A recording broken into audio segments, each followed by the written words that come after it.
성자와 성령의 이름으로 힘 자라는 데까지 임께서 허락하신 힘 자라는 데까지 임을 두고 저는 물었습니다. 믿는 바를 이치로 알고 싶어서 따지고 따지느라 애썼습니다. 임이시여 저의 하느님이시여 저에게는 둘도 없는 희망이시여 저의 간청을 들어주소서. 임을 두고 묻는데 지치지 않게 하소서. 임의 모습을 찾고자 늘 몸 달게 하소서. 임을 두고 물을 힘을 주소서. 임을 알아뵙게 하신 임이 없기에 갈수록 더욱 알아뵙게 되리라는 희망을 주신 임이 없기에 임 앞에 제 강함이 있사오니 임 앞에 제 약함이 있사오니 강함은 지켜주소서. 약함은 거두러 주소서. 임 앞에 제 알미 있사오니 임 앞에 제 모름이 있사오니 임께서 열어주신 곳에 제가 들어가거든 맞아주소서. 임께서 닫아 거신 곳에 제가 두드리거든 열어주소서. 임을 생각하고 싶습니다. 임을 이해하고 싶습니다. 임을 사랑하고 싶습니다. 이 모든 영혼을 제 안에 키워주소서. 임께서 저를 고쳐 놓으실 때까지, 고쳐서 완성하실 때까지. 아멘.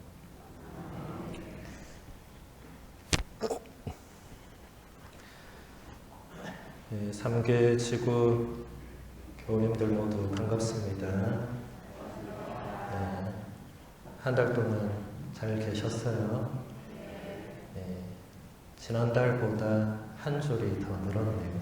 네, 지난달에는 요렇게 했는데 이제 요렇게 한 줄이 늘었네요. 다음 달은 저 한 줄도 마저 늘면 좋을 것 같습니다.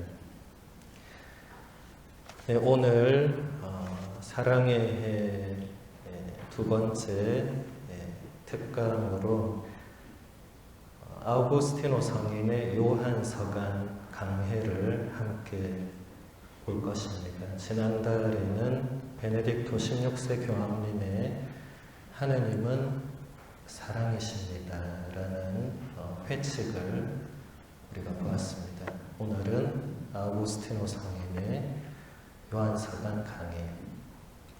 방금 제가 드린 시작 기도는 저의 기도가 아니고 아우구스티노 성인께서 하느님께서 바치신 아름다운 기도입니다. 아우구스티노 성인의 삼위일체론에 나오는 기도입니다.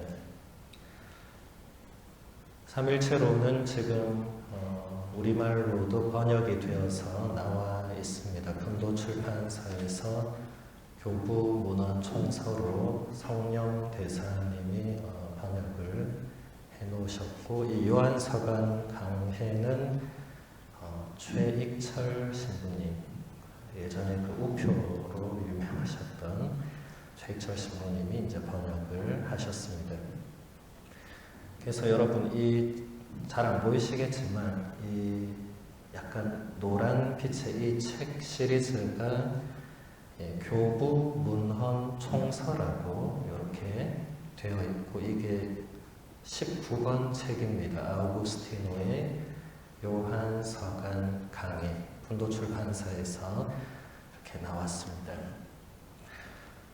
먼저 여러분들에게 교부가 무엇인가 라는 것을 좀 설명을 해야 될 것 같아요. 사실 지난달에 우리 김해 본당 주임 신부님께서 제 소개하시면서 로마에서 교부학을 공부하고 오셔서 여러분들에게 많이 알려줄 것이다 라고 했는데, 정작 지난달에는 제가 단 한 번도 교부에 대해서 말하지 않았습니다. 왜냐하면 첫 시간부터 그런 거 하면 사람들이 너무 어려워하더라고요. 전혀 기본적인 지식이 없는 상태에서 처음 오셨는데, 그래서 제가 일부러 안 하고, 또 지난달은 주제가 베네딕토 16세 교황님의 회칙이었기 때문에 굳이 교부 시대를 언급할 필요는 없었습니다. 근데 오늘은 아우구스티노 성인이 교부들 중에도 가장 유명하고 위대한 교부이시기 때문에 먼저 이 교부라는 개념을 우리가 조금 알고 넘어가야 될 것 같습니다. 자, 하느님께서 인간에게 당신 자신을 알려주신 사건을 뭐라고 하는지 혹시 아세요? 두 글자입니다. 두 글자. 네, 계시라고 합니다. 계시. 하느님께서 당신 자신과 당신 자신의 구원 계획과 당신의 어떤 신비를 인간에게 알려주신 사건을 계시라고 합니다. 그래서 우리 가톨릭, 우리 그리스도교는 계시 종교가 됩니다. 그러니까 계시를 통해서 신앙을 형성한 그런 종교가 되고, 계시 없이 그냥 생겨난 종교는 비계시 종교, 아닐비자를 써서 뭐 예를 들어 불교나 유교, 도교 이런 거는 어떤 신적인 존재가 당신을 알려주셔서 종교가 발생한 것이 아니라 그냥 우리랑 똑같은 어떤 이런 인간이 뭐 석가모니나 뭐 도자, 노자, 뭐 공자 이런 분이 뭔가 이렇게 끊임없이 수행을 하고 뭔가 이렇게 해서 깨달은 삶의 지혜를 이렇게 알려준 거죠. 이 계시에 대한 우리 인간의 응답을 신앙이라고 합니다. 그래서 계시와 신앙은 항상 이어져 있습니다. 그런데 이 계시는 우리가 그냥 알 수 있는 것이 아니라 계시가 담겨 있는 원천이 있습니다. 이게 두 개가 있어요. 하나는 성경이고 다른 하나는 성전입니다. 성경은 여러분 다 아시는 그 구약 성경, 신약 성경 우리는 날마다 읽고 듣고 하는 그 책입니다. 70세 권의 책 안에 하느님의 계시가 담겨 있고, 그 다음 성전에도 하느님의 계시가 담겨져 있는데, 우리 교우님들이 이 성전에 대해서 잘 모르세요. 제가 이렇게 만나서 물어보면 성경은 이제 성서 40주간 뭐 성서 공부, 어쨌든 성경은 여러분들이 많이 읽고 접하고 묵상하고 하는데, 성전 이렇게 하면 아직도 많은 분들이 여기 앉아있는 이곳만을 성전이라고 생각하고 있습니다. 여기도 물론 성전이죠. 여기가 왜 성전이 됩니까? 제가 지난달에 설명했지만 이 거룩한 장소죠. 예수님, 살아계신 예수님의 이 몸이 모셔져 있고 예수님의 이 희생제사가 날마다 거행되는 이 거룩한 장소, 이때는 전자가 전각 전자를 씁니다. 그러니까 거룩한 궁전이 되는 거죠, 여기가. 그런데 지금 계시의 원천으로 성전을 말할 때는 정각 전자가 아니라 전할 전자, 그러니까 전승, 전통 뭐 이렇게 할 때 쓰는 전자입니다. 그러니까 거룩한 전통, 거룩한 전승 이렇게 되는 거죠. 이 성전에도 하느님의 계시가 담겨져 있는데 이 성전은 성경 이후에 우리 교회가 성경을 바탕으로 신자들에게 뭔가 끊임없이 그 계시 진리를 뭔가 해석하고 그렇게 하면서 교리가 발생하고 했던 그 모든 이것을 다 성전이라고 합니다. 그러니까 성전은 계속 이어지는 겁니다. 아까 성경은 제가 뭐라고 했죠? 73권으로 확정되어서 그거는 더 이상 아무도 이게 더 성경이다. 74권이 있다. 요한묵시록 이후에 요한묵시록 2탄이 어딘가 있었다. 이런 거 안 됩니다. 끝났어요. 성경은 73권으로 교회가 딱 정해놨습니다. 근데 성전은 교회가 끊임없이 그 시대에 따라서 그 시대의 언어로 이 계시된 진리를 계속 신자들에게 해석해주고 전해주고 알려주고 하는 것이기 때문에 계속되는 겁니다. 성전에서 가장 중요한 것이 이제 교부들이라는 분이 되는데, 교부란 말은 교회의 아버지라는 말입니다. 그래서 교부를 넓게 해석하면 교회의 모든 아버지들, 그러니까 주교님들, 또 우리 주교님들에게 이 직분을 허락받은 우리 신부님들, 신부할 때 부자가 다 아버지 부자죠, 그죠? 주교님은 당연히 아버지시고 교황님도 당연히 영적 아버지신데, 전문적으로 교부라고 말할 때는 우리 12사도 이후부터 약 8세기까지 그 600년이라는 그 시간 동안 우리 교회를 이끌고 또 수많은 이단들과 맞서 싸우면서 신앙의 진리를 지켜내고 신자들에게 올바른 교회의 가르침을 전하고 했던 모든 분들을 교부라고 합니다. 네. 그러니까 어마어마하게 많아요. 네. 오늘 우리가 보려고 하는 아우구스티노 성인은 그 중에서도 가장 위대한 교부로 꼽히고 있습니다. 일단 교부라고 할 때는 동방 교부도 있고 서방 교부도 있어요. 그러니까 이것은 그 옛날 그 시대에 이 로마가 동쪽 로마가 있었고 서쪽 로마가 있었는데, 이게 국가가 아무래도 서로 다르다 보니까 우리 교회도 동쪽 교회는 점점 동쪽의 모습으로, 서쪽 교회는 서쪽의 모습으로 이렇게 동방교회, 서방교회 이렇게 나누어지게 되죠. 그래서 지금도 동방 정교회가 따로 있죠, 그죠?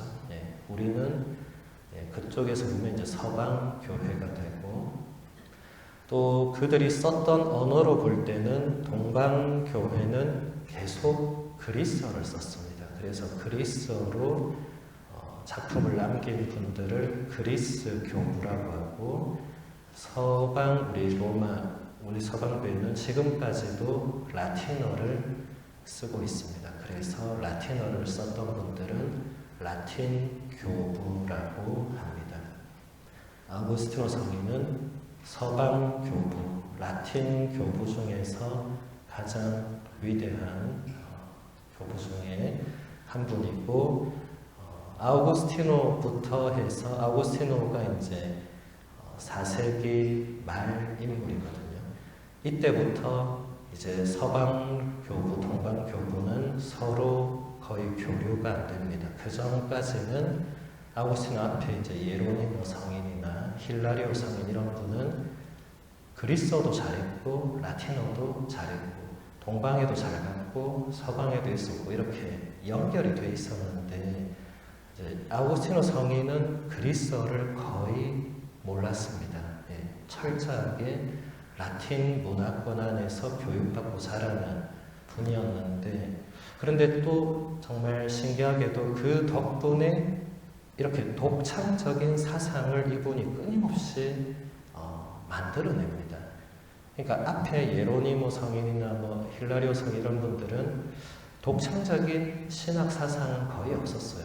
왜냐하면 다 해놓은 게 있었기 때문에 그거를 이제 신자들한테 잘 전해줬는데 이분은 그리스어를 전혀 몰라가지고 라틴 문헌 쪽은 좀 이렇게 선배들 책을 보시고 했는데 그리스 쪽을 전혀 몰랐어요. 그러니까 그리스적인 사고를 하지 않고 이분 스스로 독창적으로 이제 뭔가 사상을 전개해 나가기 시작해서 이분의 사상은 단지 우리 그리스도교뿐만 아니라 서양 역사 전체에 어마어마한 영향을 미칩니다. 그래서 아우구스티노 성인은 우리 교회에서만 연구하는 게 아니고 일반 철학자들이나 일반 학자들, 역사학자들, 이 인문학 계열에서는 아우구스티노를 모르면 안 돼요. 이분을 모르면 그 이전과 그 이후를 이해할 수가 없습니다.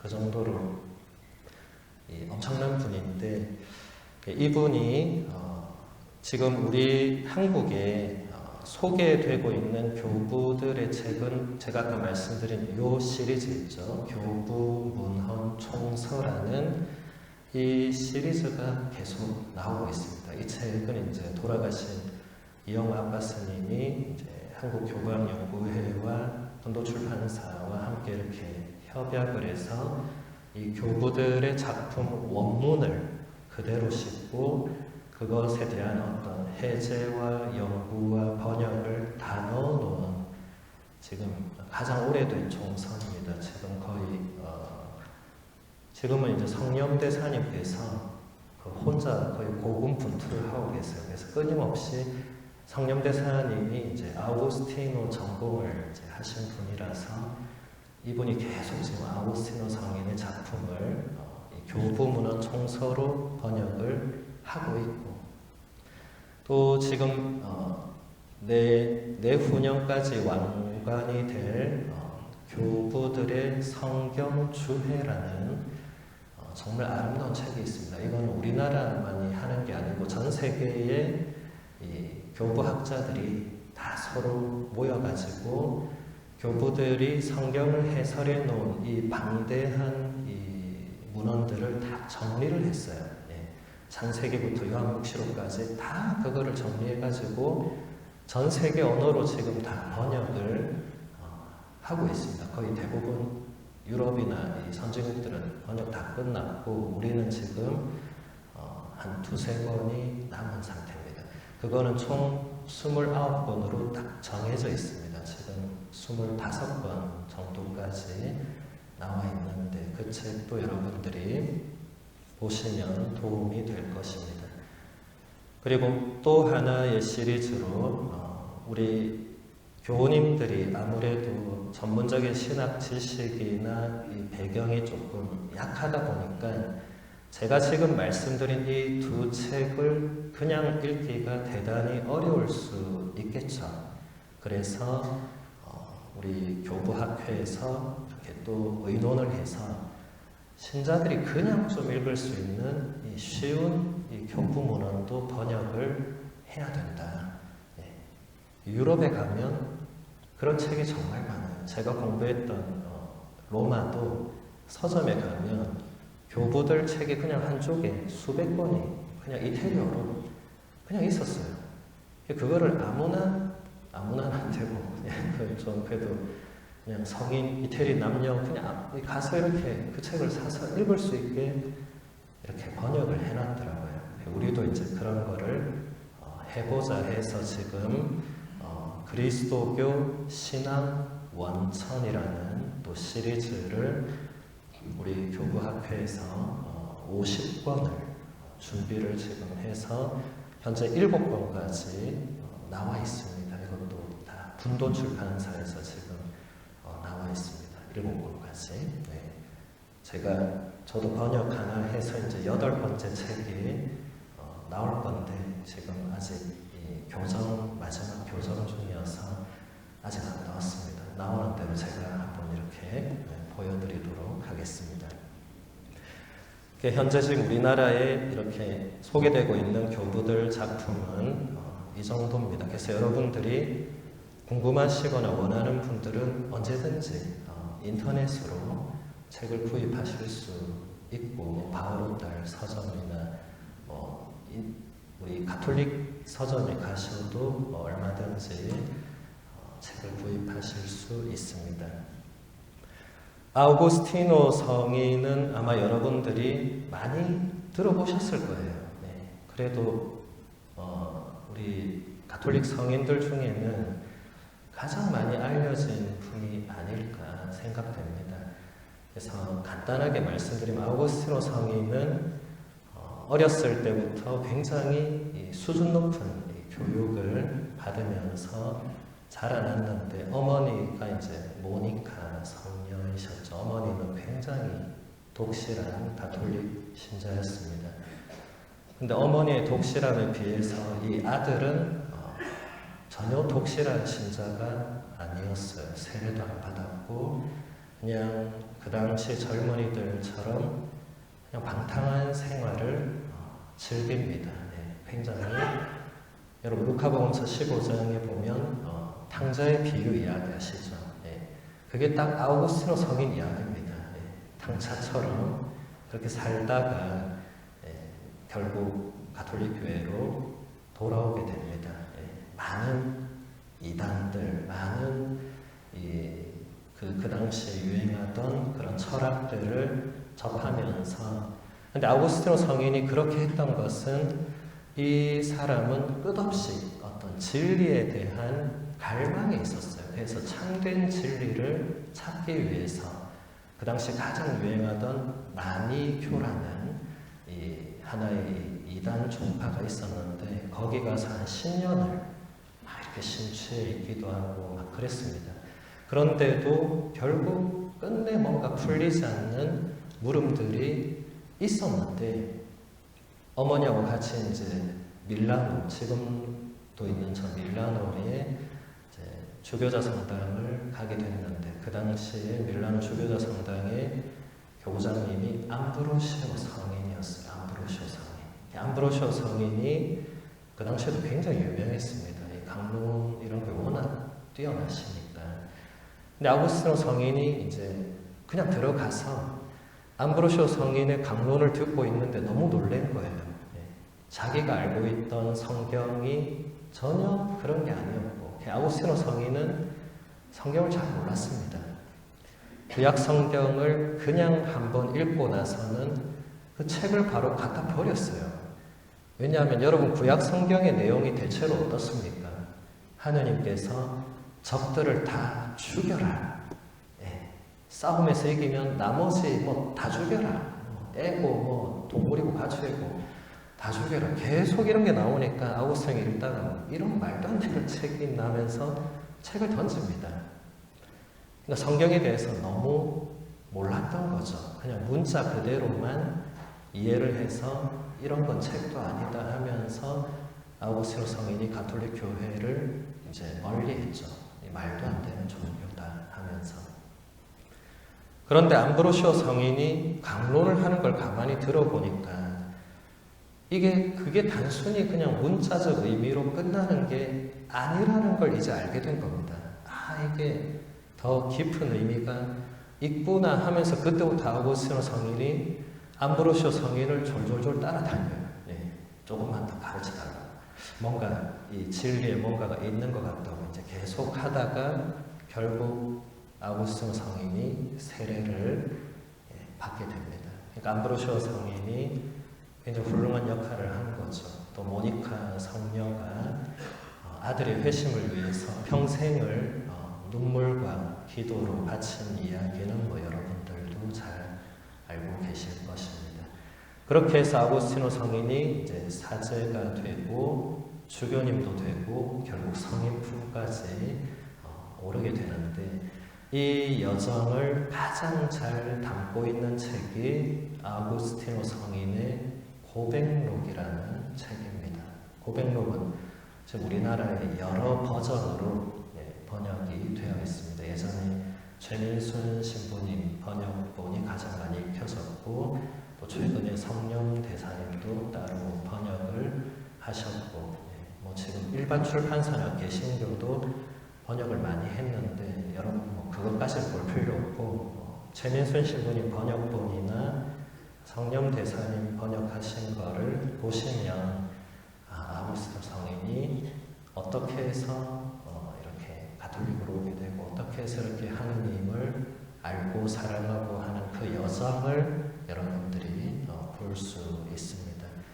그 방탕한 아들 이단 아였던 아우구스티노 성인이 아까 같은 그런 아름다운 기도를, 근데 아까 기도 여러분들이 잘 생각해 보시면 끊임없이 아우구스티노 성인은 하느님에 대해서 내가 조금 더 알고 싶다, 내가 조금 더 당신을 사랑하고 싶다, 계속 이런, 그러니까 제가 아까도 얘기했지만 이 성인은 그 진리에 대한 그 갈망, 좀 이따 여기 본문에도 나올 건데 그 끝없는 갈망이 있었어요. 우리는 어떻습니까? 우리는 세속에 대한 끝없는 갈망, 자면 더 자고 싶고 돈이 생기면 더 벌고 싶고, 우리는 이쪽으로 가는데 그분은 끊임없이 이 하느님에 대한 갈망, 조금 깨달으니까 이걸로는 안 되고 더 나가고, 우리는 어떻죠? 조금 깨달으면 오늘은 이걸로 됐고 다시 이제 드라마를 보든지 뭐 트로트를 보든지 이런 식으로 끊임없이 우리는 세속에 대한 갈망, 그런데 성인은 끊임없이 하느님께 대한 갈망, 그게 이제 사랑의 방향이 어디로 가느냐를 잘 볼 수 있는 거죠. 그래서 우리가 이 정도로 서론을 보고 이제 본격적으로 본문을 같이 보도록 하겠습니다. 물론 모든 본문을 이 2시간 만에 다 볼 수가 없기 때문에 지난달처럼 제가 이렇게 몇 가지를 선별해서 함께 보도록 하겠습니다. 먼저 첫 번째 강해의 6장에서 성인은 이렇게 말합니다. 스멀스멀 스며드는 죄 때문에 요한이 사랑을 권고하고 있다는 것을 우리는 이미 알고 있습니다. 사랑만이 죄를 없애주기 때문입니다. 교만은 사랑을 없애지만 겸손은 사랑을 튼튼하게 합니다. 사랑은 죄를 없애줍니다. 겸손은 우리로 하여금 죄인이라고 고백하게 합니다. 우리가 의롭다고 말할 경우에 거만하다고 사람들이 싫어할까봐 짐짓 혀로만 죄인이라 말하지 않는 것이 바로 겸손입니다. 자, 여러분, 사랑이 죄를 없애준다는 말 어디서 들은 적 있죠? 한 번도 안 들어봤어요? 네. 베드로 사도가 우리에게 남겨준 편지가 2개가 신약 성경 안에 있습니다. 그 첫 번째 편지에 4장 8절을 보면 베드로 사도가 이렇게 말합니다. 사랑은 많은 죄를 덮어줍니다. 이 베드로 사도의 체험이죠. 여러분, 베드로 사도가 예수님께 어떻게 용서받았는지 다 알고 계시죠? 그죠? 베드로가 예수님을 3번 모른다고 했는데 나중에 부활하신 예수님께서 베드로에게 3번 나를 사랑하느냐 하고 물으시죠. 그때 베드로가 깨달은 거죠. 이 스승님의 한없는 사랑이 나의 죄를 없애주는구나. 그래서 이거를 쓴 거죠. 아우구스티노 성인도 이 성경을 당연히 봤겠죠. 그러니까 교부들은 이 성경을 바탕으로 이 성경에 대한 내용을 우리 신자들에게 끊임없이 해설을 해줬는데 너무 아름다운 해설입니다. 교만은 사랑을 없애지만 겸손은 사랑을 튼튼하게 한다. 그러니까 사랑이 죄를 없애주는데 내가 교만하면 그게 또 그렇게 안 된다는 거예요. 베드로 사도처럼 정말 겸손하게, 베드로 사도가 예수님을 처음 만났을 때 어디서 만났죠? 갈릴리아 호수에서 열심히 고기 잡고 있는데 예수님이 와가지고 자, 깊은 데로 가서 그물을 던져봐라. 하니까 어떻게 됐습니까? 수많은 물고기가 잡혔잖아요. 그러니까 베드로가 놀래가지고 달려와서 바로 뭐라고 했죠? 예수님한테, 주님, 저는 죄인입니다.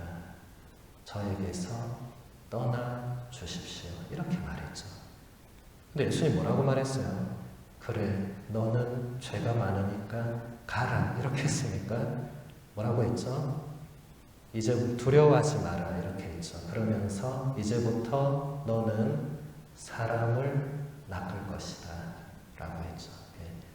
물고기를 평생 낚던 어부를 사람 낚는 어부로 만들어 주셨죠. 근데 여기서 중요한 게 베드로 사도가 정말 겸손하게 주님 저는 죄인입니다 라고 고백했기 때문에 선택된 거죠. 교만하게 굴었으면 안 뽑혔겠죠. 여러분, 예수님 12제자를 가만히 보면 교만했던 사람이 없었죠. 물론 교만할 처지도 아니었지만 이 신성들 자체가 타고난 겸손한 사람들이었죠. 아우구스티노 성인도 마찬가지였습니다. 그래서 우리가 하느님의 사랑이 우리의 많은 죄를 용서해주고 덮어주지만 우리가 그럴수록 겸손해야 된다는 것을 아우구스티노 성인이 이야기하는 겁니다. 우리가 교만해져서는 안 된다. 그 다음 두 번째 강해 8장을 보면 아우구스티노 성인이 이렇게 말합니다. 우리가 세상을 사랑한다면 어떻게 하느님을 사랑할 수 있겠습니까? 그분은 우리가 사랑으로 살아가도록 준비시켜 주십니다. 사랑에는 두 가지가 있습니다. 세상에 대한 사랑과 하느님에 대한 사랑이 그것입니다. 세상에 대한 사랑이 있는 곳에는 하느님에 대한 사랑이 들어올 수가 없습니다. 세상에 대한 사랑은 물러가고 하느님에 대한 사랑이 깃들기를 바랍니다. 우리 안에 더 좋은 것이 자리를 차지하기를 바랍니다. 그대가 전에 세상을 사랑했다면 이제부터는 세상을 사랑하지 마십시오. 그대의 마음을 세속적인 사랑으로 만족시켰다면 이제부터는 하느님 사랑으로 목을 축이십시오. 그러면 여러분 안에 사랑이 깃들기 시작할 것입니다. 그 사랑에서는 어떠한 악도 나올 수가 없습니다. 지금 아우구스티노 성인이 굉장히 중요한 두 가지 구분을 하고 있죠. 사랑에는 두 가지가 있다.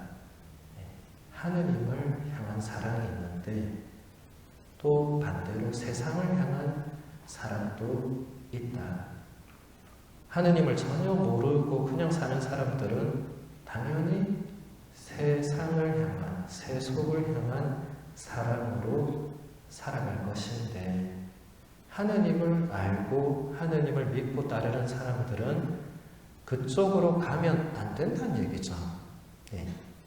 우리는 철저히 하느님께로 방향지어진 사랑을 추구를 해야 된다는 것입니다.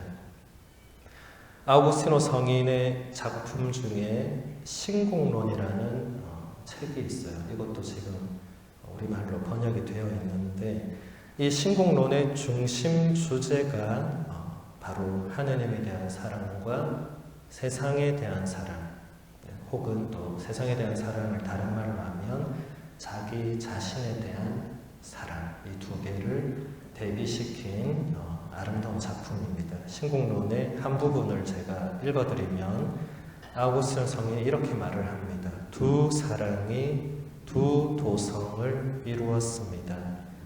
하느님을 멸시하면서까지 이루는 자기 사랑이 지상 도성을 만들었고 자기를 멸시하면서까지 이루는 하느님 사랑이 천상 도성을 만들었습니다. 굉장히 아름다운 비유죠. 그러니까 우리가 이 지상에서 자신을 향한 사랑 혹은 세속을 향한 사랑이 깊어지면 깊어질수록 어떻게 된다는 거죠? 하느님을 멸시하는 쪽으로 가게 된다. 하느님을 무시하고 하느님을 거부하고 하느님의 사랑 이런 거를 정말 소홀히 여기는 이런 쪽으로 간다. 근데 반대로 하느님 사랑으로 계속하면 자기 자신을 멸시하게 된다. 그럼 뭐 세속은 당연히 더 무시하고 더 멀리하고 하게 되는 거죠. 이 두 가지는 같이 갈 수가 없습니다. 예수님도 뭐라고 하셨죠? 너희는 하느님과 재물을 함께 섬길 수가 없다. 많은 분들이 함께 섬길 수 있다고 본인 스스로 최면을 걸어요. 나는 하나님도 섬기고 재물도 모으고 세상적으로도 기쁘게 즐겁게 살고 성당도 열심히. 안 된다. 둘 중에 하나는 안 되게 되어 있다라는 것입니다. 이게 좀 극단적으로 보일지라도 예수님 뭐라고 했어요? 쟁기에 손을 얹고 뒤를 돌아보는 사람은 하느님 나라에 합당하지가 않다. 또 무슨 말씀하셨죠? 나는 너희에게 칼을 주러 왔다. 예수님 우리한테 칼 주면 우리 보고 뭐 하라는 겁니까? 그 칼로 세속을 향한 그런 우리 안의 마음들을 다 끊어버리라는 거죠. 그래서 여러분 세례 받을 때, 세례 예식 때 신부님이 이렇게 묻잖아요. 이제 여러분들은 그동안 세속에서 추구해오던 그런 모든 헛된 것들을 다 끊어버립니까? 라고 묻잖아요. 그때 여러분 뭐라고 대답했습니까? 끊기가 어렵던데 조금만 가지고 있으면 안 될까? 이렇게 대답한 분 있어요? 없죠? 뭐라고 대답했습니까? 예, 끊어버립니다 하고 큰 소리로 대답했죠. 그래 놓고는 돌아서서 안 끊으면 어떻게 되는 거죠? 거짓 맹세한 거죠. 거짓 맹세는 토마스 아퀴나스 성인이 대죄라고 했습니다. 대죄. 특히 하느님께 거짓으로 맹세한 것은 대죄에 해당된다. 대죄가 뭐죠, 여러분? 죽을 죄를 대죄라고 합니다. 갑자기 이렇게 분위기가 무섭게 나가는지 모르겠네. 그만큼 우리가 단호하게 끊어야만 한다는 거죠. 아우구스티노 성인도 우리가 얼마든지 자기 자신을 사랑할 수 있고 세속의 것들을 사랑할 수 있는데 그런 쪽으로 가면 갈수록 하느님을 멸시하게 된다. 여러분이 이것만 기억하셔도 많은 도움이 될 거예요. 세속으로 이렇게 몸과 마음이 나아가다가 이거 아닌데 라고 하고 돌아오면 됩니다. 근데 많은 신자들이 그걸 제대로 의식을 못하거나 자기 합리화를 시키는 거거든요. 이 정도는 뭐 괜찮지. 저 사람 나보다 더 아는데 괜찮지. 괜찮은 게 어디 있어요? 같이 구정물에 같이 들어가면 어떻게 됩니까? 같이 더러워지는 거죠. 내가 좀 더러운 게 덜 묻었고 제가 많이 묻었고 그래서 나는 괜찮아. 그거 아니에요. 같이 이렇게 더러워지는 건 그건 안 되는 거고 어쨌든 우리는 하느님의 사랑으로. 그래서 아우구스토 성인이 이렇게 말하죠. 그대가 전에 세상을 사랑했다면 이제부터는 세상을 사랑하지 마라. 그대의 마음을 전에는 세속적인 사랑으로 만족시켰다면 이제는 하느님 사랑으로 여러분의 목마름을 채워야 된다. 그 안에서는 어떤 악도 나올 수가 없다. 여러분들이 살아가면서 죄악을 저지르지 않을 수는 없겠지만 그거는 이제 우리의 나약함이지만 우리 안에서 죄악이 나온다는 것은 아직도 내 안에 세속을 향한 사랑이 있다는 거겠죠. 아우구스토 성이 그랬잖아요. 하느님을 향한 사랑에서는 악이 나올 수 없다. 근데 우리 안에서 악이 나오면 아직도 그것은 뭔가 세상적인 뭔가 그런 내 안에 뭐 탐욕이나 욕망이나 세상을 향한 갈망이 작용했다는 거겠죠. 그렇죠? 아직도 내가 칼로 이거를 못 끊어내고 아직도 끌려다닌다는 거겠죠. 네, 그걸 끊어내는 노력을 끊임없이 우리가 해야 된다라는 겁니다. 네 번째 강해 사장을 한번 보겠습니다. 성인이 이렇게 말합니다. 여러분 들어보십시오. 아버지께서 우리에게 얼마나 큰 사랑을 주시어 우리가 하느님의 자녀라 불리게 되었는지 생각해 보십시오. 그렇게 불리기는 하지만 그렇지 않은 사람이라면 실제로 그렇지 않은 곳에서 그 이름이 그에게 무슨 소용이 있겠습니까? 의사라고 불리지만 치료할 줄 모르는 의사가 얼마나 많습니까? 파수꾼이라 불리지만 밤새도록 잠만 자는 파수꾼은 얼마나 많습니까? 이처럼 많은 사람들이 그리스도인이라고 불리지만 실상은 그렇지가 않습니다. 삶과 행실, 믿음과 희망과 사랑에서 자신들이 불리는 그 이름대로 살지 않기 때문입니다. 굉장히 중요한 지적이죠. 네. 우리가 여기 있는 우리 모두는 제가 지금 여러분 개개인은 모르지만 다 아마 세례받은 신자일 거예요. 네. 혹시 여기 뭐 신천지에서 오거나 이런 분 있습니까? 네. 아마 없을 겁니다. 네. 그럼 여러분들은 일단 가톨릭 교회에서 세례를 받았으면 금방 아우구스티노 성인이 말한 대로 그리스도인이 된 거죠. 네. 그리스도인은 무슨 말이죠? 예수라는 인물을 그리스도라고 믿고 고백하는 사람이죠. 네. 자, 여러분, 예수라는 인물은 지금도 세상 사람들이 다 다르게 생각합니다. 어떤 사람은 그냥 소크라테스나 뭐 공자나 뭐 부처나 이런 위대한 위인 중에 한 명의 예수도 있는 거 아닌가? 이런 생각하고, 어떤 사람은 아예 뭐 예수라는 이름도 모르고 사는 사람도 많을 것이고, 그런데 우리는 예수라는 인물이 바로 우리들의 구원자시다.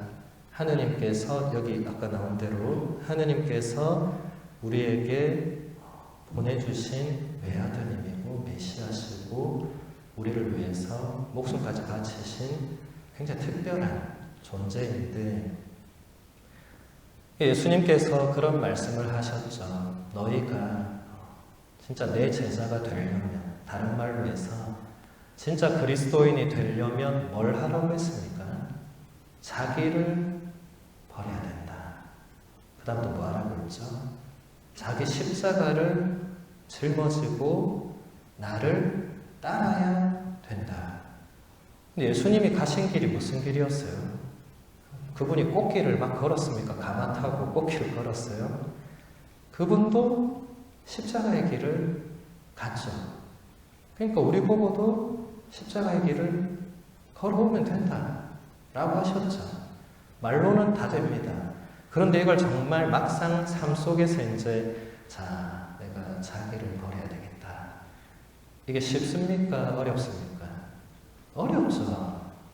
이게 지금 쉽다고 생각하는 분은 자기를 버리고 있는 게 아니라 아마 자기를 훨씬 더 키워내고 있는 분일 겁니다. 겉으로는 이 정도면 난 나를 죽이고 있는 거야 라고 생각할 수 있겠지만 사실 자기를 버리는 것, 자기를 죽이는 것은 대단히 어렵습니다. 피나는 고통과 눈물과 희생이 없이는 불가능하고, 또 십자가를 진다는 건 더 어려운 거죠.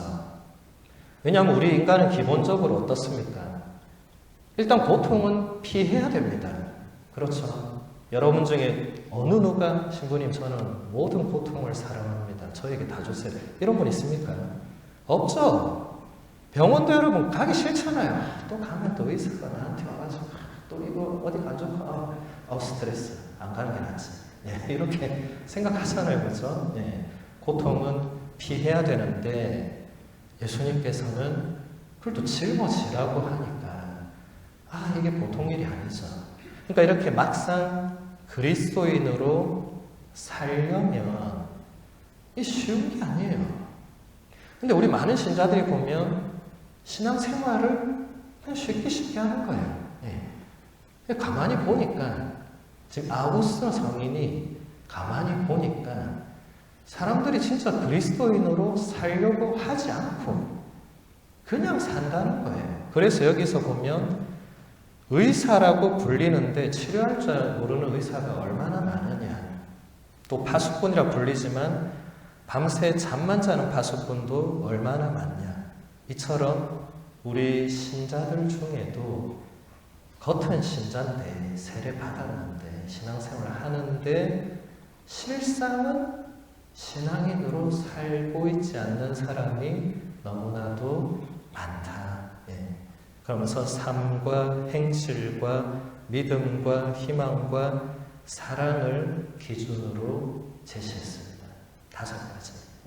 그러니까 여러분들이 앞으로 내가 정말 예수님의 제자로 사는지 안 사는지, 내가 정말 하느님의 사랑받는 아들, 딸로 사는지 안 사는지를 보려면 지금 내 삶이 예수님이 말씀하신 삶과 부합하는가, 지금 내가 하려는 행동 혹은 내가 했던 행동이 예수님의 가르침에 부합하는가, 그리고 우리가 지난달에 봤던 그 믿음, 희망, 사랑, 이 3가지의 우리 그리스도교의 가장 핵심적인 이 덕을 내가 끊임없이 살아내려고 또 내 안에서 깊게 하려고 노력하고 있는가, 이제 이런 것을 여러분들이 보면 되겠죠. 이거는 남이 해줄 수 있습니까? 없습니까? 없습니다. 이거는 아무리 싫고 귀찮고 해도 내가 안 하면 아무도 나에게 해줄 수가 없습니다. 심지어 저도 여러분에게 해줄 수가 없습니다. 여러분이 저한테 모든 걸 다 얘기한다 해도 제가 여러분에게 해줄 수가 없습니다. 이것은 스스로 해야만 하는 것입니다. 그래서 여러분, 성찰하는 것, 자신을 돌아본다는 것이 그만큼 중요한 거죠. 우리 날마다 하루에 여러 번 성찰의 기회가 있죠. 그렇죠? 일단 우리 가톨릭 교회는 공식적으로 저녁 기도 바칠 때 성찰하게 되어 있죠. 주님, 오늘 저의 생각과 말과 행위로 지은 죄와 그 중에서 습관이 된 죄를 내가 깨닫고 살피게 해달라고 하고 나서 여러분이 그날 하루 동안 생각했던 거, 말했던 거, 행동했던 거 돌아보면 됩니다. 근데 우리 많은 신자들 같이 저녁 기도해 보면 주님 오늘 돌아보게 하소서 하고 바로 1초도 쉬지 않고 하느님 제가 이렇게 넘어가더라고요. 그 기도서에도 뭐라고 되어 있어요? 괄호 쳐놓고 침묵 중에 자신의 하루를 돌아봐라고 했는데 안 돌아보면 그 저녁 기도 그 바침에 무슨 소용이 있는 거예요? 미사 때도 마찬가지입니다. 우리 미사 시작하고 제일 처음 하는 게 뭐죠? 참회의 예식을 하죠. 형제 여러분, 구원의 신비를 합당하게 거행하기 위하여 먼저 우리 죄를 반성합시다 하면 여러분 이제 뭐 해야 돼요? 그 미사 오기 전까지 내가 했던 생각과 말과 행동을 돌아보고 반성하면 되는데, 그때는 또 너무 안타깝게도 신부님이 반성할 시간을 1초도 주지 않는 경우가 있죠. 우리 부산교구에는 아마 없다고 생각하는데, 우리 죄를 반성합시다 하고 바로 전능하신 하느님과 이렇게 하면 반성도 안 하고 그냥 형제들에게 고백하니 도대체 뭘 고백한다는 거예요. 내가 뭘 반성을 해야 고백할 게 있는데 그냥 고백하니까 고백할 게 없는 거죠. 그렇지 않습니까?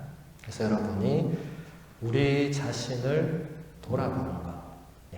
또 여기서 성물도를 바치는 분들이 계시면 성물도 끝기도에 반드시 이렇게 나오죠. 형제 여러분, 우리는 하나님께서 주신 이날의 끝맺음에 와 있으니 겸손되이 우리 죄를 반성합시다. 이렇게 또 나와요. 그러니까 교회는 최소 하루에 2번 이상 자신을 돌아볼 수 있는 공식적인 시간을 줍니다. 왜 주겠어요? 그만큼 자신을 돌아보는 것이 중요하다라는 것입니다. 네 번째 강의 6장을 해서 한번 읽어보겠습니다. 성인이 이렇게 말합니다. 지금은 여러분이 볼 수 없기 때문에 여러분의 의무는 갈망하는 데에 있습니다. 좋은 그리스도인의 모든 생활은 거룩한 갈망입니다. 그대는 갈망하는 것을 아직은 보지 못합니다.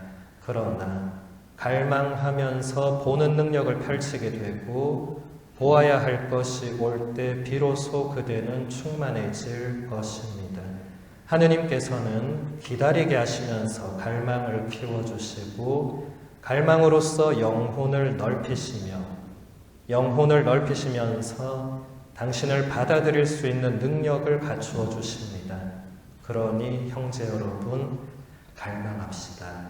그리하면 우리가 채워질 것입니다. 갈망하면서 단련되는 것, 이것이 바로 우리의 삶입니다. 거룩한 갈망은 우리의 갈망을 세상에 대한 사랑으로부터 떼어놓기까지 우리를 훈련시킵니다. 거룩한 갈망. 우리 시간이 많이 되었으니까 10분간